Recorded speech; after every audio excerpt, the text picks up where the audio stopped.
Hello, and welcome to the Joy CEO podcast. I'm your host, Lori Pine, and today we are going to talk about why your team isn't following your lead and what you can do about it. You know, I'm often asked about this very question. My team isn't stepping up. I'm giving direction. They're not following it.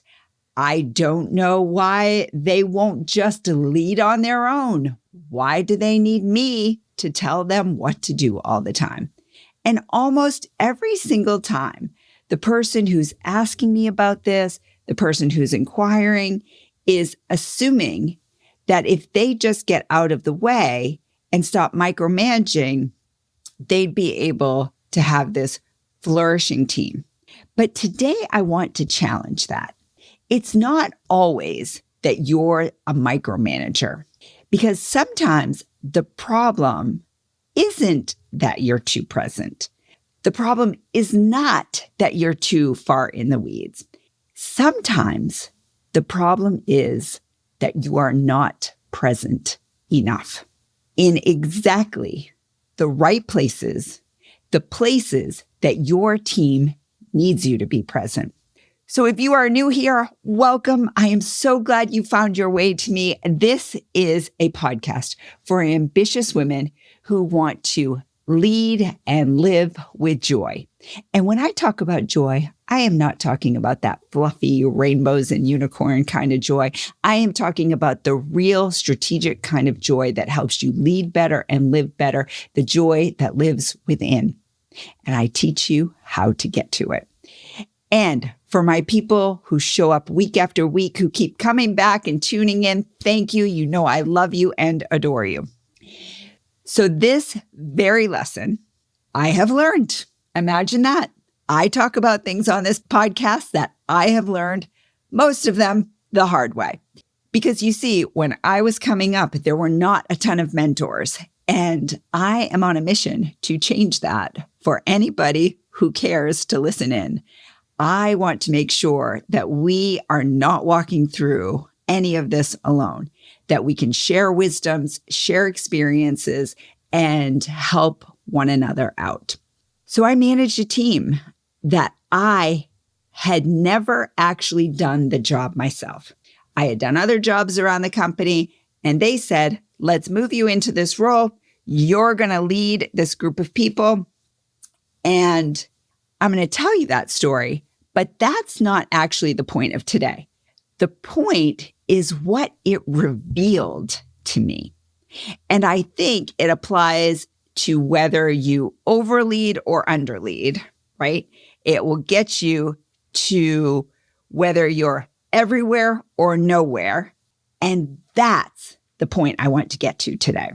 There can be so much frustration in being a leader. You sense that your team could do more. You sense that they could carry more. You sense that they are capable of more.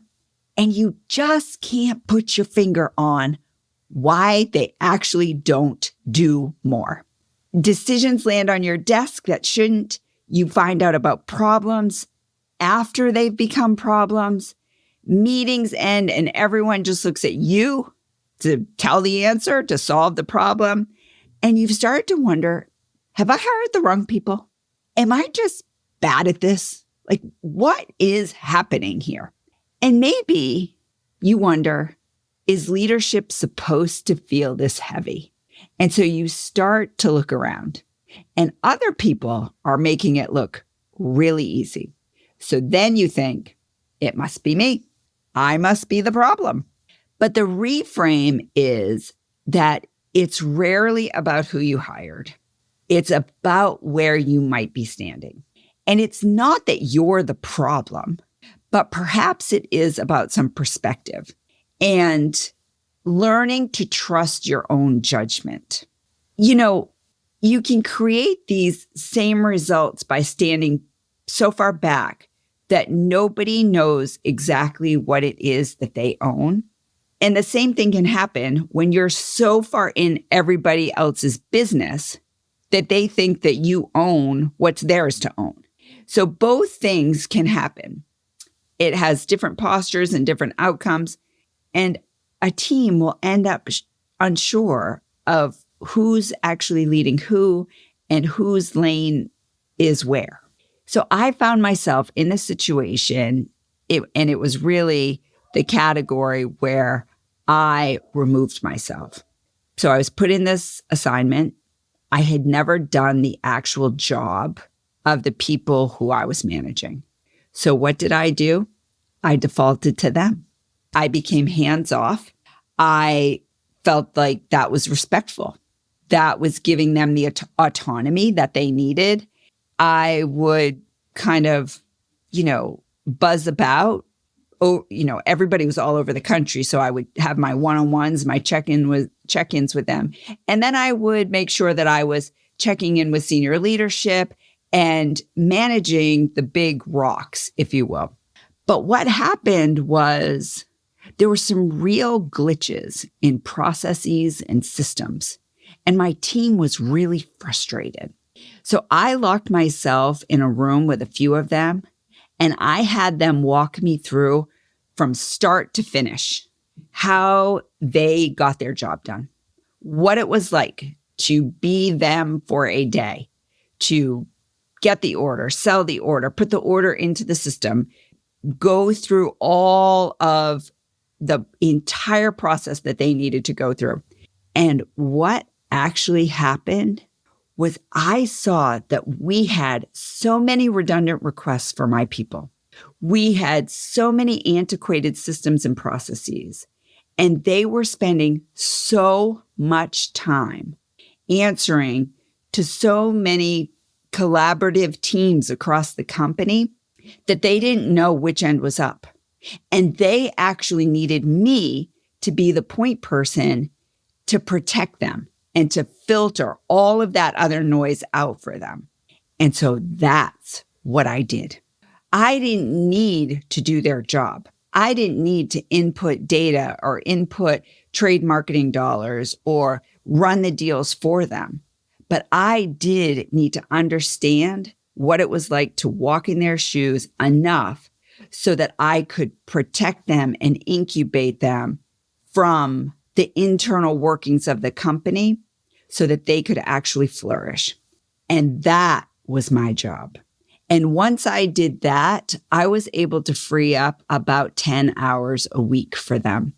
And you can only imagine how liberating that was for them, how then they were actually able to be out in the field, out with their customers, able to really work with, the business to actually grow the business instead of being so handcuffed to all of that monotony.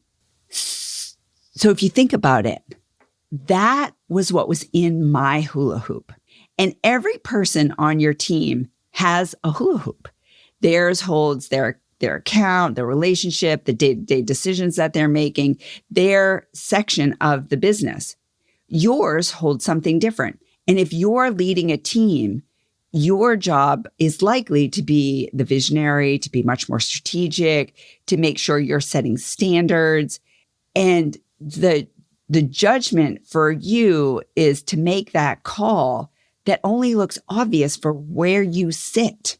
And when you climb into their hoop, rewriting their work, answering questions they could answer, you're not helping them at all.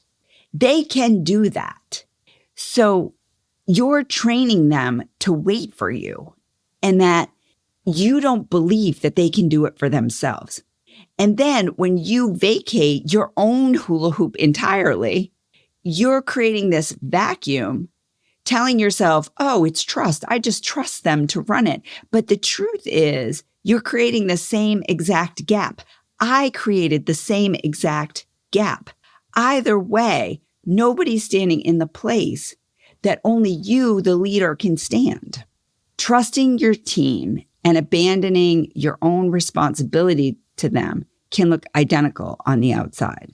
So I just want to make sure that the difference, whether you're still doing their job or whether you're completely defaulting to them to do their job and you're hands off, whichever end of the spectrum that you're on, it's important to ask yourself, What is it that you actually need to do to lead this team forward? That's the question. And what's in your hula hoop, within your control, within your power, within your expertise to actually uncover, discover, and understand what needs to happen? So you could take one decision this week, one thing that you really want to scratch at. Get really curious. Ask yourself, what am I missing? What is it that I really need to poke at? And set aside your ego. Set aside anything that you think you should know. Just set that aside and say, let me assume that I don't know, and ask about a process that you've never questioned. Ask about something that could be going on with one of your people and assume that it might feel like you're overstepping, but that it's okay to overstep. And notice the next moment where you're about to answer before anyone else gets a chance, and pause. Wait 5 seconds. Just pause and see what happens. See if anybody else can fill in the gap besides you. And let's see what they have to say. Give them room to step up. So here's what I'd like to leave you with.